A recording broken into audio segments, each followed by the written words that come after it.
In this video, we're going to explore how to use aliases and shell customization to boost your productivity. We'll cover how to create custom commands and personalize your shell environment to make your work faster and more efficient. Aliases are essentially shortcuts for commands that you use frequently. They allow you to create custom command names that execute longer or more complex commands. For example, instead of typing ls space hyphen alias space hyphen hyphen color equals auto, every time you want to list all files in detail with color, you can create an alias called ll. Then whenever you type ll, it will execute the full command ls space hyphen la space hyphen hyphen color equals auto. Now let's look at how to create temporary aliases. These aliases only exist in your current shell session. Once you close your terminal or log out, they're gone.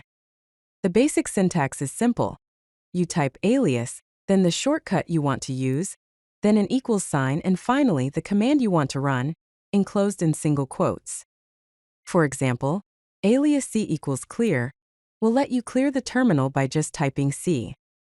Similarly, you can create an alias named update for the command sudo apt update and sudo apt upgrade. And you can create an alias named gs for the command get status. Remember to use quotes around commands that include spaces or special characters. If you want your aliases to stick around even after you close your terminal, you need to make them permanent. To do this, you'll add them to your shell's configuration file. The specific file you need to edit depends on which shell you're using. If you're using bash, the file is usually .bashrc in your home directory. If you're using Z shell or ZSH, it's .zshrc. Open this file using a text editor like Nano, and add your aliases at the end of the file, just like we did for temporary aliases. For example, alias ll equals ls, space, hyphen la, alias update equals sudo apt update, and alias gs equals get status. After you've saved the file, you need to apply the changes to your current session by running the command source, space, tilde, /bashrc, or .zshrc, depending on the shell you are using. This will load the new aliases into your current session. Let's explore some useful alias examples to get you started. For file navigation, you can create aliases like ll for ls space hyphen la, which is a detailed listing, ella for ls space hyphen capital that lists all the files in the current directory, including the hidden ones, for cd space to quickly go up one directory, and for cd space / to go up two directories. For system updates, update for sudo apt update, and upgrade for sudo apt upgrade, and up all for sudo apt update, space, ampersand, space, sudo apt upgrade. To enhance search capabilities, you can use the alias grep equals grep, space, hyphen, color equals auto. And for Git shortcuts, gs for get status, j for get add, v for get commit, space, -m, and gp for get push. Now let's dive into some advanced alias techniques. You can create aliases with parameters, which are like function-like aliases that accept arguments. Create a function called mkcd. Within this function, it makes a directory and then changes into it. Use it like this: mkcd space new _ directory. You can also create conditional aliases that behave differently based on certain conditions. For example, you can check if a command exists before creating an alias. The sample code checks if nvim exists. If it does, it creates an alias named vi, aliasing it to nvim, and if not, it will alias v to just vim. Additionally, you can manage your aliases using the alias command itself. Typing alias will list all defined aliases, and you can use alias space pipe space grep to find a specific alias. To remove an alias, use the unalias command followed by the alias name. If you need to temporarily bypass an alias, you can use a / before the command.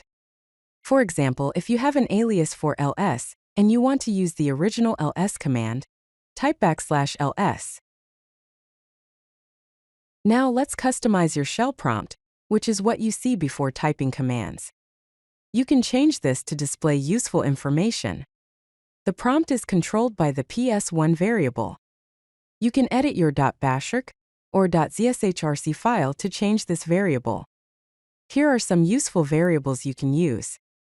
\u displays the username.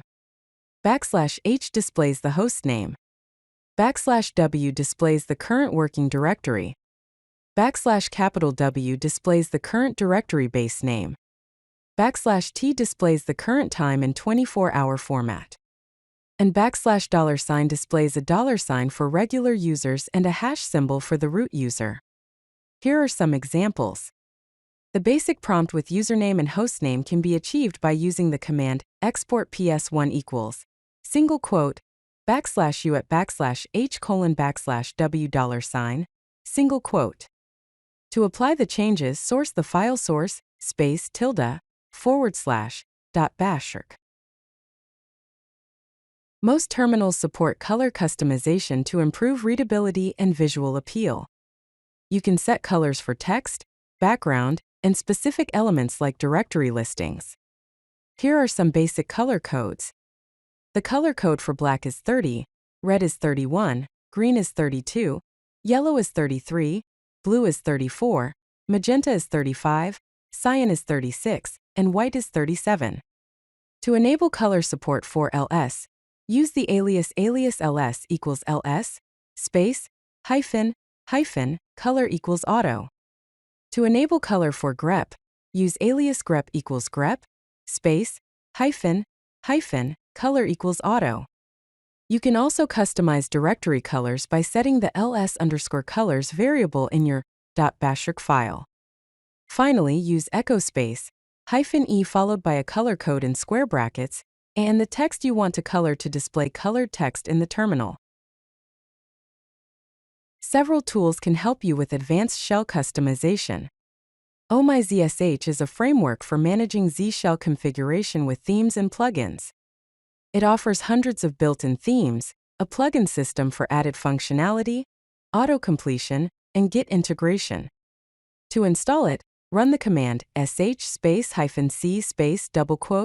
$, parenthesis -fssl https:// GitHub user content.com/ohmyzsh/master/tools/install sh closing parenthesis.